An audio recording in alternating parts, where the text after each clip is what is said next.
नमस्कार दोस्तों, मेरा नाम है भालचंद्र। ब्रह्मांड सिद्धास्त्र में आप सभी का स्वागत है। आज के इस वीडियो में हम चर्चा करेंगे मीन राशि का मई 2023 का संपूर्ण राशिफल। कैसे होंगे ग्रह योग, कैसे होंगे ग्रहों के राशांतर और वह आपके राशि पर किस प्रकार से प्रभाव करने वाले हैं। कौन से निर्णय आपको लेने हैं, कौन से निर्णय आपको टालने हैं, आपके जीवन का ऐसा कौन सा क्षेत्र है जो कि सबसे ज्यादा प्रभावित होने वाला है। सभी के बारे में डिटेल में चर्चा इस वीडियो में हम करने वाले हैं। अपना जो चैनल है ब्रह्मांड सिद्धि एस्ट्रो, इस चैनल पर मेष राशि से लेकर मीन राशि तक की जो सभी 12 राशियां हैं, इन सभी 12 राशियों का मई 2023 का राशिफल क्या होगा, इस विषय पर वीडियो अपलोड हो चुके हैं। आप उसका आनंद जरूर लीजिए। तो आज के इस वीडियो में हम चर्चा करेंगे मीन राशि के बारे में। शुरुआत हम सूर्य से करेंगे। सूर्य जो ग्रह है, ये सूर्य ग्रह आपके राशि का षष्ठेश है, जो कि आपके लिए अशुभ फलदायी ग्रह है, जो कि आपके द्वितीय भाव में भ्रमण कर रहा है। और दिनांक 16 तारीख के बाद यह जो रवि है, यह रवि आपके तृतीय भाव में भ्रमण करेगा। तो यहाँ पर दो तीन बातों में आपने अनुभव किया होगा, क्योंकि पिछले करीबन 15-20 दिनों में पैसे के मामले में जो पैसे हैं जो आपके ज़्यादा खर्च हो रहे हैं, और ये जो पैसे जो आपके खर्च हो रहे हैं, थोड़ा सा लेविश लाइफस्टाइल के ऊपर थोड़े से ज़्यादा खर्च है, अनवांटेड जो स्पेंडिंग है वो ज़्यादा हो रही है। वैसे देखा जाए तो आपकी जो राशि है वो डिसिप्लिन थोड़ी कम रहती है, मतलब डिसिप्लिन में ज़्यादा नहीं तो पैसे खर्च होते, तो आपको उस पर ज़्यादा आप गौर नहीं करते, लेकिन आपको गौर करना होगा, क्योंकि आने वाले करीबन 16-17 तारीख तक इसी प्रकार का जो सिलसिला है वो चलता रहेगा। तो आपको इसके ऊपर थोड़ा सा ध्यान देना होगा। उसके बाद का जो समय है उसमें आपको स्वयं के स्वास्थ्य के बारे में थोड़ा ध्यान देना होगा 16-17 तारीख के बाद। लेकिन आपके जो काम है वो बनते हुए नजर आएंगे, आप बहुत ज़्यादा एक्टिव हो जाओगे 16-17 तारीख के बाद। तो मोटे तौर पर अगर देखा जाए तो ये जो रवि का भ्रमण होगा उसमें आपको स्वास्थ्य के बारे में और आपकी जो स्पेंडिंग है उसके बारे में ध्यान देना आवश्यक होगा। इसके बाद हम चर्चा करेंगे मंगल ग्रह के बारे में। अब ये जो मंगल ग्रह है, ये मंगल ग्रह आपके राशि के लिए सबसे महत्वपूर्ण ग्रह है, क्योंकि ये आपका भाग्येश भी है और द्वितीयेश भी है, जो कि आपके चतुर्थ भाव में भ्रमण कर रहा था। और दिनांक 11 तारीख के बाद यह जो मंगल है वो आपके पंचम भाव में भ्रमण करेगा। तो पिछले करीबन 3-4 महीनों से या फिर 4-5 महीने में आपने देखा होगा कि जो बातें हैं वो जैसा आप चाहते हो उस प्रकार से नहीं हो रही है। उसी प्रकार जो डॉक्यूमेंटेशन के बारे में जो भी बातें भाई बहनों में छोटी मोटी बातों के लेकर प्रॉब्लम हो रहे थे आपके भाई बहनों में, उसी प्रकार घर के जो माहौल था वो भी ठीक नहीं था। घर के जो लोग हैं उनके साथ भी छोटी मोटी बातों के लेकर प्रॉब्लम कॉम्प्लिकेशन हो रहे थे। लेकिन अब ये जो मंगल है, मंगल आपके पंचम भाव में भ्रमण करेगा, जो कि आपके लिए बहुत ही ज्यादा महत्वपूर्ण और काफी ज्यादा शुभ फलदायी साबित होगा, क्योंकि जो भाग्येश है वो आपके पंचम भाव में भ्रमण करेगा। तो भाग्य का साथ आपको काफी अच्छा मिलता हुआ नजर आएगा। इसका पहला जो अनुभव होगा, अगर आप शेयर मार्केट में ट्रेड करते हो तो कुछ अच्छे लाभ वगैरह मिलने की संभावना काफी अच्छी बन रही है। लेकिन अगर आप किसी के रिलेशनशिप में है तो वहां पर छोटी मोटी बातों को लेकर तकरार हो सकती है। जो महिला गर्भवती है मीन राशि की, उनको थोड़ा सा स्वास्थ्य के बारे में ध्यान देना होगा आने वाले 1 से 1.5 महीने में। तो बस यही बात है।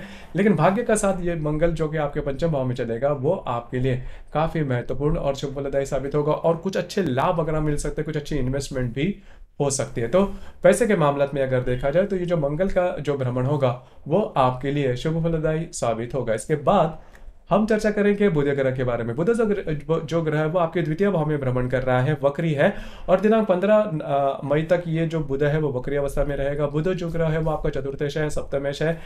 अब यहाँ पर अगर आप विवाहित है तो आपकी जो वैवाहिक जोड़ीदार है उनके स्वास्थ्य के बारे में ध्यान देना बहुत ही ज्यादा आवश्यक होगा। स्वास्थ्य के बारे में जो समस्याएं हैं वो सामने आ सकती है। उसी प्रकार छोटी मोटी बातों को लेकर आप में और उनमें जो प्रॉब्लम कॉम्प्लिकेशन है थोड़े से बढ़ सकते हैं। मिसअंडरस्टैंडिंग की वजह से ये बातें जो है वो होने की संभावना थोड़ी ज्यादा बन रहती है। इसके ऊपर थोड़ा सा आपको लगाम कसना होगा, थोड़ा सा आपको एडजस्ट करना होगा, ये बात जान लीजिए, क्योंकि प्रॉब्लम हो सकते हैं। इसके उनके स्वास्थ्य के बारे में भी समस्याएं हैं वो सामने आ सकती है।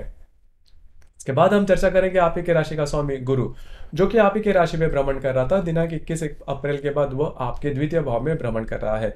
तो जो द्वितीय भाव का जो गुरु है वो आपके लिए वैसे देखा जाए तो शुभ फलदायी साबित होगा। देखिए, पैसे के मामले में कुछ अच्छे लाभ वगैरह आपको मिल सकते हैं, कुछ अच्छी इन्वेस्टमेंट वगैरह हो सकती है, जो कि काफी अच्छी बात होगी। जो भी आपका कार्य क्षेत्र है उससे रिलेटेड भी कुछ अच्छी बातें, अगर आप खास करके अगर आप कोई व्यवसाय वगैरह करते हो तो उससे आपको मिलने वाले लाभ इस महीने में बहुत ही अच्छे रहेंगे।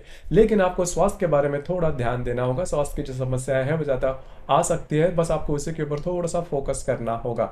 जो भी आपका कार्य क्षेत्र है वहाँ पर के जो लोग होंगे उनसे आपकी जो इंटरेक्शन है वो काफ़ी अच्छी देखी जाएगी। तो जो गुरु का भ्रमण है वो मोटे तौर पर अगर देखा जाए तो आपके लिए शुभ फलदायी साबित होगा। इसके बाद हम चर्चा करेंगे शुक्र ग्रह के बारे में। शुक्र जो ग्रह है वह आपके राशि का नंबर 1 का अशुभ फलदायी ग्रह माना जाता है, क्योंकि यह आपका षष्ठेश भी है, और यह जो शुक्र है वो आपका लाभ, ये आपका अष्टमेश भी है और ये आपका तृतीयेश भी है। तो नंबर 1 का ये जो शुक्र है वो आपके राशि के लिए अशुभ फलदायी माना जाता है। अब ये जो शुक्र है, ये शुक्र आपके तृतीय भाव में स्वयं के राशि में भ्रमण कर रहा था और दिनांक 3 तारीख के बाद ये जो शुक्र है वो आपके चतुर्थ भाव में भ्रमण करेगा। देखिए, यद्यपि शुक्र आपके राशि के लिए अशुभ फलदायी है, लेकिन वो स्वयं के भाव में जाने वाला है, जो कि बहुत ही अच्छी बात होगी।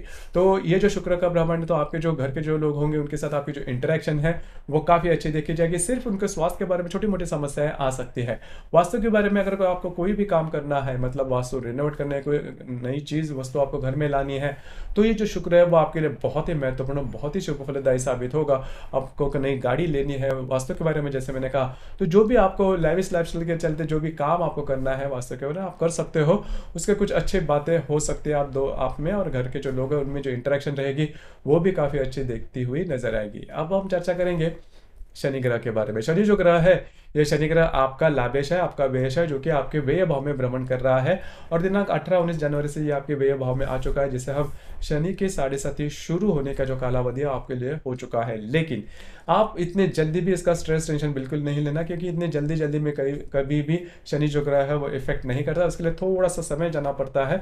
और वैसे भी देखा जाए तो गुरु भी आपके लिए अच्छा है और बाकी के जो ग्रह है वो भी, मतलब मंगल जो है वो भी इस महीने के मामले में अगर देखा जाए तो वो काफी अच्छा है। तो शनि की जो 7.5 है उसका सीधा सीधा असर आपके राशि पर नहीं होने वाला, जो कि काफी अच्छी बात होगी। अब यहाँ पर ये भी मैं कहना चाहूंगा कि असर नहीं होने वाला इसका मतलब ये नहीं कि आप किसी भी प्रकार से बातें करो। थोड़ा सा अपने जो भी आप काम करोगे उसके ऊपर थोड़ा सा चेक रखना आवश्यक है, क्योंकि आने वाले 5-6 सालों में जो प्रॉब्लम, क्योंकि आपकी जो राशि है वो डिसिप्लिन नहीं है, इसी वजह से थोड़ा सा खुद पर अगर आप थोड़ा सा डिसिप्लिन करते हो तो जो शनि के 7.5 है वो आपके लिए प्रॉब्लमेटिक नहीं जाएगी। और इन दिनों में अभी देखिए जो शनि की जो 7.5 किस तरह से बीतेगी इसके बारे में हमने स्वतंत्र रूप से वीडियो अपलोड की है, आप जरूर देखिए। अब इस मतलब मोटे तौर पर अगर देखा जाए तो किसी भी प्रकार के कर्जे वगैरह, लोन वगैरह है, उससे थोड़ा बचना होगा। आपकी जो स्पेंडिंग है उसके ऊपर भी आपको थोड़ा ध्यान देना होगा। और ये जो शनि है बहुत मोटे तौर पर आपको असर नहीं देगा, सिर्फ आपके जो वैवाहिक जोड़ीदार है उनके स्वास्थ्य के बारे में इस महीने में आपको ध्यान देना आवश्यक होगा। अब हम चर्चा करेंगे ग्रह योगों के बारे में। ग्रह योगों के बारे में अगर कहा जाए तो रवि बुध की जो युति है वो आपके द्वितीय भाव में होने जा रही है। रवि जो कि आपका षष्ठेश है, बुध जो कि आपका सप्तमेश है, चतुर्थ सप्तमेश है, इन दोनों की जो युति है वो आपके द्वितीय भाव में होने जा रही है। तो इसमें सबसे इंपॉर्टेंट बात, आपकी जो वैवाहिक जोड़ीदार उनके स्वास्थ्य के बारे में ध्यान दीजिए। यह जो युति है वो 1 तारीख को, इसका जो प्रभाव है 1-2 तारीख को देखा जाएगा। तो इसमें किसी भी प्रकार के महत्वपूर्ण आपके पैसे के जो ट्रांजैक्शन है वो बिल्कुल नहीं करना, आपके जो अंदाज है वो चूक सकते हैं। उसी प्रकार दिनांक 4 तारीख को शुक्र और नेपच्यून का केंद्र योग होने जा रहा है। नेपच्यून जो कि आप ही के राशि में भ्रमण कर रहा है, जो शुक्र आपके चतुर्थ भाव में भ्रमण कर रहा है, दोनों का केंद्र योग होने जा रहा है दिनांक 4 तारीख को।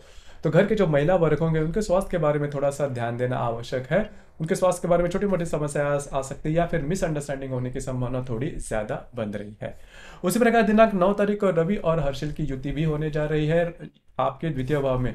तो रवि जो है वो आपका षष्ठेश है, हर्षिल के युति में है, तो पैसे की जो स्पेंडिंग है उसके ऊपर थोड़ा सा ध्यान देना आवश्यक है। स्पेंडिंग आपकी काफी ज्यादा हो सकती है, अनवांटेड खर्चे ज्यादा हो सकते हैं। अब ये जो युति है 9 तारीख को, 8, 9, 10 इन 3 दिनों में इसका जो प्रभाव है वो देखा जाएगा। उसी प्रकार दिनांक 13 तारीख को शुक्र और शनि का त्रिकोण योग भी होने जा रहा है। शनि जो कि आपके व्यय भाव में है और जो शुक्र आपके चतुर्थ भाव में है, दोनों का त्रिकोण योग होने जा रहा है।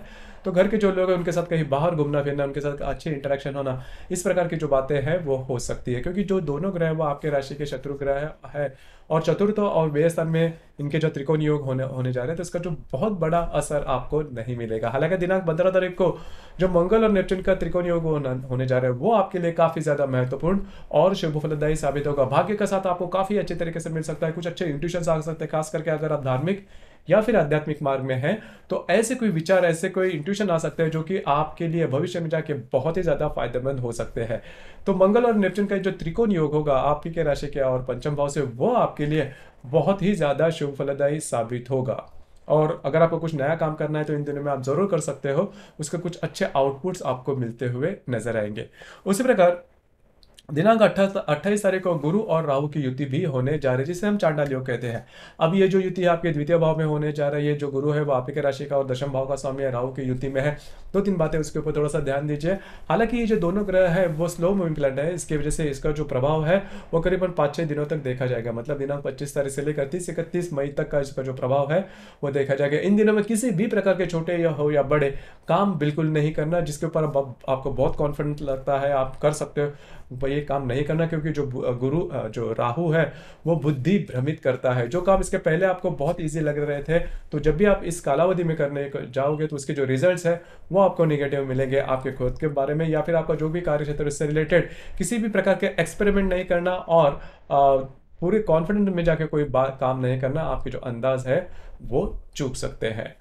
उसी प्रकार इस महीने की जो पूर्णिमा है, जैसे बुद्ध पूर्णिमा है इस महीने में, वो 5 तारीख को है और जो अमावस्या है वो 14 तारीख को है। पूर्णिमा और अमावस्या के दिन किसी भी प्रकार के महत्वपूर्ण निर्णय नहीं लेना, क्योंकि रवि और चंद्रमा का जो आकर्षण होता है पृथ्वी के प्रति वो काफी ज्यादा पाया जाता है और इन दिनों में लिए गए निर्णय चूकने की ही संभावना काफी ज्यादा बनती है। तो इस वजह से यह जो समय है इसमें किसी भी प्रकार के महत्वपूर्ण निर्णय बिल्कुल भी नहीं लेना। लेकिन मोटे तौर पर अगर देखा जाए तो यह जो महीना है वो आपके लिए काफी ज्यादा शुभ फलदायी साबित होगा। खास करके जो मंगल का भ्रमण आपके पंचम भाव में होगा, शुक्र जो कि आपके चतुर्थ भाव में भ्रमण कर रहा है और जो गुरु आपके द्वितीय भाव में भ्रमण कर रहा है, तो आपको पैसे के मामलात में किसी भी प्रकार के बड़े प्रॉब्लम कॉम्प्लिकेशन बिल्कुल भी नहीं आएंगे। सिर्फ आपके जो वैवाहिक जोड़ीदार है उनके स्वास्थ्य के बारे में आपको स्वयं के स्वास्थ्य के बारे में छोटे मोटे, खास करके आपके जो वैवाहिक जोड़ीदार है उनके साथ जो रिलेशनशिप या फिर उनके स्वास्थ्य के बारे में ध्यान देना आवश्यक होगा। तो दोस्तों ये था मीन राशि का मई 2023 का संपूर्ण राशिफल। आपको ये राशिफल कैसे लगा, आपने किस प्रकार से अनुभव किया, नीचे कमेंट बॉक्स में जरूर कमेंट करना और अपना जो चैनल है ब्रह्मांड सिद्धि एस्ट्रो, इसे भी लाइक शेयर और सब्सक्राइब जरूर करना। धन्यवाद।